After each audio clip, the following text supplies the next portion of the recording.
One of the most common used hitting phrases around the cage is get inside the baseball. And get inside the baseball to me is the equivalent of a pitching coach telling you to throw strikes. It's obvious. I also compare this to a math teacher giving you the answer to a very complex equation without giving you the process on how to get there and then telling you to do the rest of the assignment yourself. Getting inside the baseball is always achieved if the hitter is in sequence. So teaching the sequence of the swing from the ground up and the loading, unloading process of the body will always keep the hitter inside.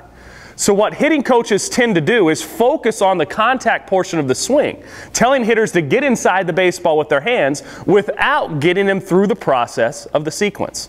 What this leads to is hitters that typically push their hands and are upper body dominant.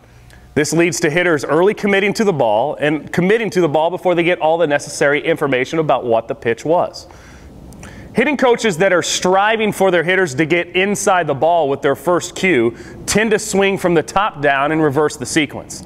These hitters will often push their hands to the baseball, which when we do video analysis will be shown by the hand immediately getting inside the rear elbow versus the sequence of the lower body and the resistance of the upper body starting to slot the elbow through a position that we call lateral tilt, which means the leg is winning the battle against the resisting upper body and slotting the rear elbow.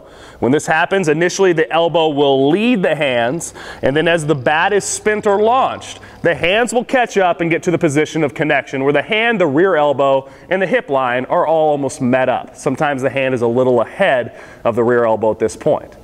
But teaching a hitter to push his hands and telling him to get inside often means we're going to swing from the top down, and you're going to lose the kinetic energy transfer from the biggest muscles of the body, the legs, into the core, feeding the upper body, arms, and then the whip of the bat.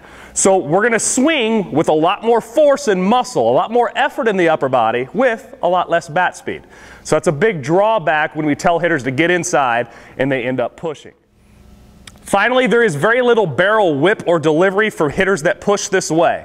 They often stay inside the ball very well, but the barrel stays in the lag position for a bit longer. These guys are typically right center field type hitters with very little force behind the ball. You'll often see the ball flaring off.